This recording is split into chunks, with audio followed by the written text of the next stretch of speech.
Thank you, Madam Chair. Thank you, Isabel.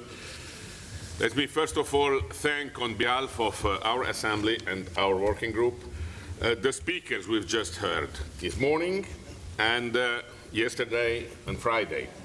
With your contribution, we really can get a comprehensive picture of a problem which is much broader than we would have imagined maybe a couple of years ago, and which is really a problem that can be dealt with only with this concept of shared responsibility, which we are trying to implement. We've said from the very beginning, let's get out from this image of burden sharing, and let's go to a different approach of the problem, and the problem must be shared responsibility. Maybe many of you have heard yesterday the report I presented on behalf of our ad hoc working group, so I will not repeat it. This group was created in February 2015 in Vienna, and it consists of 18 of our members from 16 countries. We had already a couple of plenary meetings. We will have other ones. We had field visits in Italy and France. We will have others in Turkey and Greece, first of all. We will meet the other organizations, including IOM, by the way, the international organizations and body dealing with these issues at European and worldwide level in Brussels and Geneva.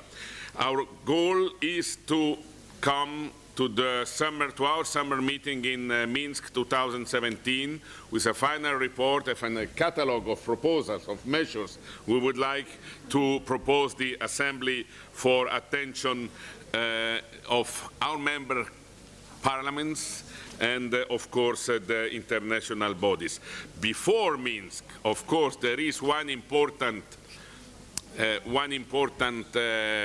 point, which will be the ministerial conference in Hamburg, and it is there that the OSCE will decide finally if it's willing to take his part of responsibility in the process. We heard yesterday from Secretary General Lamberto Zanier that a lot of work is being done also at the level of OSCE, and I can assure you our working group of the Parliamentary Assembly is in permanent contact with the Committee of Ministers and with the informal working group on the flow of migration led by Swiss diplomat working on behalf of the German chair of OSCE, Mr. Claude Wild, who is, by the way, attending also our meeting today and attending the meetings of our ad hoc committee. So we are trying really to coordinate the efforts and to come to conclusions and proposals which can be implemented.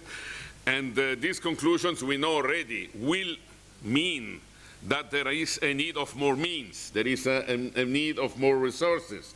And this OSCE has, we know and we heard, limited means, although it tries to increase, but we will have to lobby our national parliaments and governments in order to get more support for this international task, because we believe it is a shared responsibility. It is also a responsibility we have to deal with in our and with our organization. Now, it was absolutely correct to hear a few minutes ago that migration is part of history of the mankind. It has always existed. It has always had beneficial effects, and it always had also some negative impacts, at least on the short term. Today, the problem is not the migration in such, it's the sudden increase of this flow in a way which is difficult to control and which creates imbalances. Imbalances in the countries of origin. I said yesterday, and some colleagues were surprised and came to me after saying, but how can you say this? But I still mean it. the purpose of our policies cannot be to empty some countries of their population, or at least of their young, dynamic male population, in order to transfer them for the needs of the labor market in some other countries, or to transfer them so that they will finance the pensions of our elderly people. This cannot be as such the goal of the policy of a developed and civilized world. Why? Why? Because the countries of origin have their own rights, have the right to have a population which is able to contribute to the development of this country if we are able to implement proper development policies. So our roundtable this morning is basically devoted to human rights in this field. But let's say that the first human right, if we speak about countries of origin, the first human right of people is to live at home, to live a decent life at home with a decent perspective to contribute to the development of their own country and to live within, in accordance with their roots and their traditions. This is certainly the first human right. The destabilization, the poverty, and protracted conflicts are denying this basic human right in the countries of origin. And then we have, all along the flow of migrants during the transit, we have a second level of human rights we absolutely want, and security we absolutely have to ensure. It is the rights of these migrants to be treated according to the basic human rights and to have their own security during the movement. You have quoted, Mr. Rocca, the number of casualties in the field of migration this year. We don't forget that 2/3 of these casualties worldwide happened in the central Mediterranean route, and this is a question we still have to answer. So human rights there have to be ensured. We didn't need a lot of field visits to discover one evidence which all of us already know. It's the gender discrimination in this kind of movement. Practically every woman with whom we could speak admitted having been raped at a certain moment, and it seems to be quite normal. It's a way of getting protection, it's a way for getting support, it's a way for paying the trip whatsoever, but it's a way, when you are even in the camps, in the hotspots and in the camps, then it's a way to get some protection from somebody. It is clear, and I remember Eddie Free always recalling the gender question in this particular field, but it is something incredible we are observing at the moment. And myself, not having dealt so much with this question before, was surprised from what I had to discover in some talks.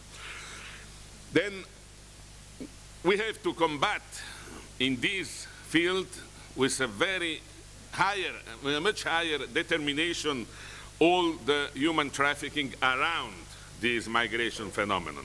It has been already recalled in previous conferences, and it is being calculated internationally that the business of migration today is by far larger of the sum of the drug business worldwide, of the illegal weapons trafficking, and of prostitution. It has become the business of the world, and it is, of course, very interesting for every possible criminal organization to put their hands there, even by managing some of the camps where the migrants are supposed to be supported, and when they are finally exploited or at least controlled and directed maybe to some criminal activities.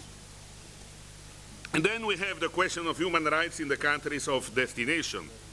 This is all the discussion we made constantly about integration. Interestingly, I spoke yesterday with the President of Macedonia, telling us here our policy is integration without assimilation. It's a different concept than you may have in other countries where you try to integrate and assimilate with the concept somehow of a melting pot. We love in our country to keep the different identities, making them living together. It works, as long as it works. And this is a very valuable approach. We have to take note of it. We don't have to think we come with an international or a European or OSCE solution which must be equal for everybody. No, we have to respect the different traditions. What we have to ensure is that human rights are kept at the center of the preoccupations of those who are in charge in all these countries. Because it's quite, unfortunately, quite easy to divert from the right path and to go into radicalization of every kind. Different communities, leaving aside, can be very well integrated. Speaking of Switzerland, because I'm coming from there and we live, it's not true that all Swiss citizens speak German, Italian, French. I can assure you it's not true. I'm one of the few ones who do. But the reality is that we are able to have over centuries different communities living in the same country and appreciating each other. But it is always possible that you get radicalization, and we know other countries, even in Europe, where at a certain moment this sentiment of unity despite diversity was destroyed, and then the fights between communities started. And this is what can always happen if we are not very, very cautious and very present with all authorities, all institutions aiming at the same goal. Radicalization means, in many of our European countries at the moment, anti-immigration movements, political exploitation of these, for political purposes. It also means, we know and we have to quote it, radicalization internally in some of the migrant groups. And it is not possible to deny that some Islamistic movements are present also in these, and they are sometimes even happy that that they can provoke a radicalization on the other side. It belongs to the tactics of politics worldwide in the history. You can radicalize yourself only if you find someone enough radical on the other side. So these dialectics of radicalization on both sides is unfortunately a basic element we have to consider, we have to know it exists, and the task of our governments, of our parliaments, is to work against this radicalization on both fronts, really trying to integrate, really trying to offer to every community the possibility to live and develop in freedom, in peace, and with the respect of its human rights. So, I conclude. It is a shared responsibility, we say.